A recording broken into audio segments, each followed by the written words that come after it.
Do you want to be the backbone of your team, do epic saves like these, and stay calm under pressure? Then lock into this tutorial where I'll teach you the basics with some intermediate tips, which I've learned from my almost a decade's worth of five-a-side football experience. So like and subscribe if this helps, load up your rematch, and let's go.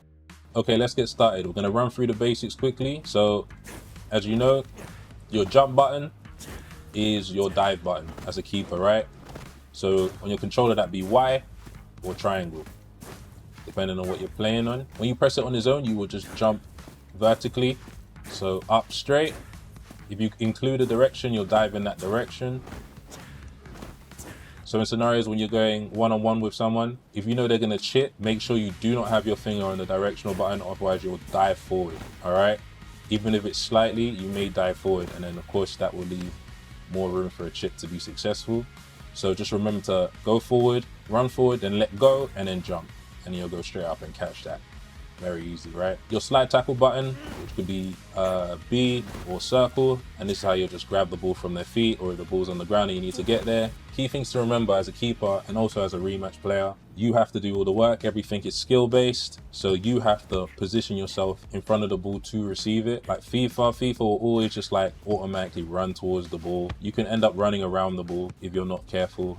Remember, if you boost, you're not locked onto the ball, right? So keep these things in mind. Anyone who's come from FIFA, the one thing that we struggle to, get over is the fact that the game isn't doing half the work, right? You're doing most of the work. The only work that the game does is that if you put yourself in the right position and touch it, you will get the ball, right? And it will lock onto you. But there is no auto running towards the ball. If you run left and right, you will run left and right. You will not be locked onto the ball like FIFA. And also don't forget the jockey. So the jockey button, so that makes you slide side to side. Remember, you can do that in goal. It's very useful to keep you locked onto the ball and to obviously look wider, look bigger, look more intimidating to the enemy, right? It's a psychological game as well. You want to look big to the enemy, so don't underestimate the power of this, right? But keep yourself moving, keep yourself active. Don't just stand there still. Don't just stand there like a lemon, like I see a lot of people do, especially if it's one-on-one. Don't just stand there, and I'll get into that in a sec. What you should do, this is useful as well, and your keeper, you can have better control of your keeper rather than them just running around. Rule number one as a keeper, keep a calm head. If you're not calm, you will do something wrong. In this game they'll bounce it off the backboard or chip you or just pass it past you. You need to keep a calm head so you have a better chance to save it. There are scenarios where you will just lose, but to keep the favor on your side, keep calm, all right? Keep calm and think.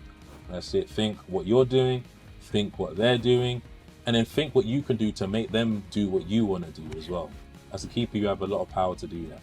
People avoid being keeper because there's a lot of pressure from letting goals in or just not really knowing what to do in certain scenarios. Second thing, be on mic. I would say as a keeper, I think it's probably most important that your keeper is on mic, especially if you're a dedicated keeper, giving out calls. From where you're standing, you can see everything. You can see what's going on. You see the whole pitch. You see everything happening from left to right, from close to far. All right, you can see defenders, you can see attackers, you can see runs being happened. So the fact that you can say it on mic makes it so much easier for your team to know what's going on. And even if they're noobs, you're giving them the most important thing, which is knowledge. In every competitive game, information is what's going to give you the advantage, especially in one-on-one situations. If you play Counter-Strike, Call of Duty, Fortnite, letting people know where things are, what's happening is important. If you're on a team with someone not talking, it's much harder, right? Even if someone pings, it's kind of like without any verbal information, it's still kind of annoying. But if a keeper can give information and it's solid information, your team's more likely to win. And also you can boost morale. I've definitely boosted morale in a lot of games just by giving good, clean call outs like it's real football. You get that sense of immersion. Try to get past being shy. Yeah, some people talk crap, but when you're talking truth, most of your team can't deny it. People who talk crap don't talk truth. But when you're talking truth, like pass here, or we should have done this in a calm and direct and encouraging way, you'll win most of the time, and you'll gain a bit more confidence if you do struggle with that as well. And goal hangers, remember, there are a lot of goal hangers in this game. People who just stand right here and wait for their keeper to just boot it to him once everybody's ran forward, not focusing on what's going on. So those calls are very important because a lot of guys just try to do that. So work with your defenders. You will be so surprised how much defenders do not notice. All right, next one, number 3. Remember, in one-on-ones, usually the attacker is just as nervous or overconfident as you. Sure, you've been there as an attacker, you're running in, you're overthinking. Should I chip? Should I bang it? Should I pass it? Should I just be greedy? What should I do? You've already done like 5 different questions, and then you get here and then the keeper snatches it, or you get slide tackled, right? Because they're overthinking it. Some do well, but most do not do well, which we've experienced from other people or ourselves. They're overthinking just as much as you. So use that to your advantage. If they're coming towards you, you can just sprint, like boost, make them think that you're running forward to make them chip. Like run forward and then run back. Or you can run forward and then sprint back, and then if they chip, dive back and catch it, right? Just do certain things that you think in that moment would be timely to do. That can put them off, basically. Run towards them, be aggressive. Do some aggressive things, do some confident things during the game. Even the little things you do during the game will be implanted in their heads. No different to your team passing the ball around nice. It makes them think, oh no, we're against a good team. You do a couple of good passes in a game, they'll think, oh no, we're against a high level team. You know, your keeper saves a couple sick goals or does something that shows that you're thinking, they're like, oh God, this is going to be a tough keeper. Most attackers are nervous because sometimes they might get the ball too quickly and they were shocked they even got the ball. Oh my gosh, my team passed the ball to me. Oh gosh, what am I going to do? I haven't scored in how many games? How am I going to show that I'm the baddest rematch player ever? Let me flick it and do this. Let me do some nonsense rather than just either pass it or just score a simple goal. So keep that in mind as well. You know, there are people who overthink opportunities that they get, you know, instead of just playing simple football. All right, lastly, let me run you through a couple scenarios that people tend to fail on as keeper. I do it quite a bit because, you know, FIFA brain, right? When the attacker is coming from this angle, I'm sure we've been there. We stand like the balls that say the ball's here, right? Just coming from here, this angle, we're standing right here. The opponent shoots, we dive like that because we think diving will automatically get the ball in our hands sometimes. And it could just be a reaction. You kind of don't know what to do in that scenario. But 9 out of 10 times, the best thing to do is just to hold your ground in this spot right here. And then you'll catch it. You'll just catch it, really. And it's because I'm sending the ball to myself that I just chest it. But when you're in a game and it's from an opposing player, you'll catch it, right? But a lot of times, you come from they come at a tight angle, they shoot, and then you filter dive, either left or right. Even some people, they'll shoot and then they'll dive left. Okay, that might work sometimes. But sometimes it will come and then you dive left and then it's gone in or whatever, right?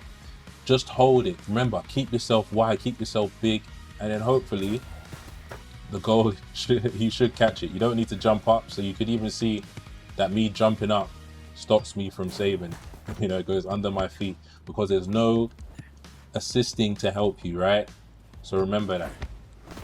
Maybe jumping right, depending on where you are standing, because obviously I'm diving into the wall. But if you're like here and you dive right, you'll go in, right?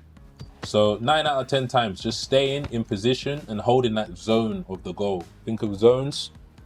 Think of always where you're standing in front of the goal and knowing the probability. In this scenario, you standing still when it's at this angle, so around 45 degrees here, if you just stay and hold, you'll most likely save it, unless they do something crazy, like a crazy ass curl or something that they know, some crazy tech.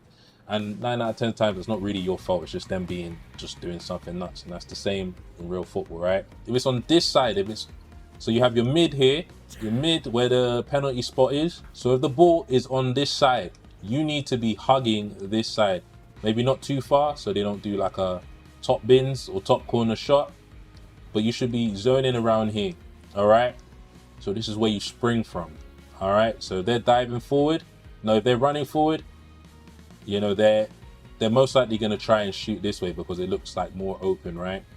And this is when your reactions come into play. You see where it leaves their feet and then you dive accordingly. You either stay here, and if they shoot out wide, you dive outwards, right? And then the same as if the ball is on this side, you are on this side. You hold this zone.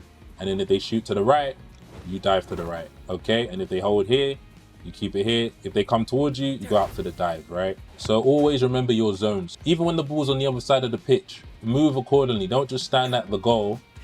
Move forward a bit, all right? Because you don't know what can happen. Someone could do a through ball and you'll need it to run forward and get there before their attackers, right?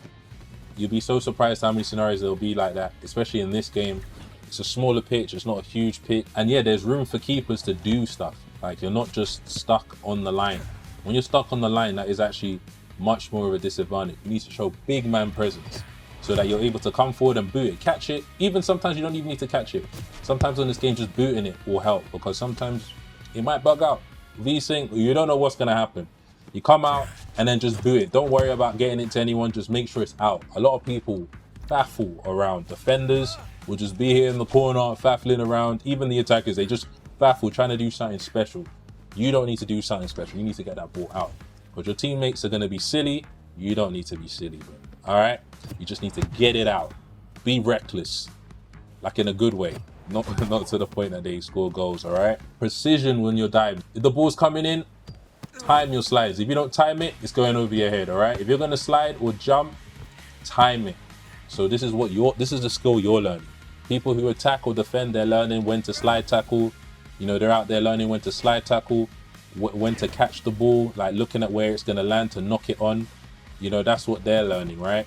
They're learning these kind of things. But you as a keeper, you're learning, when can I dive? When can I slide? All right? You know, it's coming. When can I catch like that? Or if it's coming in, when can I dive? No, I can't dive there, right? So you're learning timing. You're learning trajectory and things like that. You know, that's what you're learning, all right? Because if you don't know that, that's how you're getting chips. You know, even learning hitboxes. Hitboxes are a thing on this, just like in fighting games, right? And shooting games. Where is the hitbox for keepers, all right? Where can I be cheeky? On the line, how does the line work? If I slide here on the line, I know I'll come out, but I'll still get the catch, right? I'll still grab it from his feet. It'll still register as me as grabbing it from his feet. As long as I've slid, always be active thinking. Don't just be stationary. Don't be like it's just my turn in goal. Even if you're not looking to be dedicated, don't be like it's my turn in goal, because you stopping goals is so important. As soon as someone scores 2 goals, everyone's demotivated. Unless you have that special teams like, nah, 2 goals, we can do this. 3 goals, we can do this, right? So you being a solid keeper is going to do a lot. Oh, that was a sick bicycle, man. He put his hand on the ground. Never mind. But you being a solid keeper, thinking about the zones, thinking about your positioning. If it's on this side of the pitch, I want to see you here. I want to see you here, like here. But being aware of where the goal is behind you. All right. You know, if you need to reset, look at where the goal is and be like, okay, cool, and come forward. All right. You know he's gonna chip you. Remember, if you're getting chipped, you can just dive back and catch it. This game's buggy. You can dive back and it'll take you behind the line, but it don't count as a goal. Let's run through the important points. Keeping calm, communication, thinking, having presence, remembering other players are just as nervous as you, reacting the right way to the ball in certain angles, keeping active, and being intellectually reckless. So keep this all in mind and you'll do very well. I've ranked up way faster being a dedicated keeper than I have being on pitch. And definitely being on mic, giving logical calls and being supportive. It definitely helps. The amount of we got this instead of good job taking the piss, you know what I mean, has definitely changed. Like, there's more we got this in my games than there is people sarcastically telling me good job, you know, or me even doing it, you know, because it's the same as real football. In a real match, you're not taking the piss because, you know, that'll turn into like a fight or whatever. You're motivated because you're like, we want this win. I'm here and I'm ready to win. And that's it. But if you like this, drop a subscribe. Let's get to 1,000. Enjoy ranking up on ranked and being the best keepers you can be. Peace.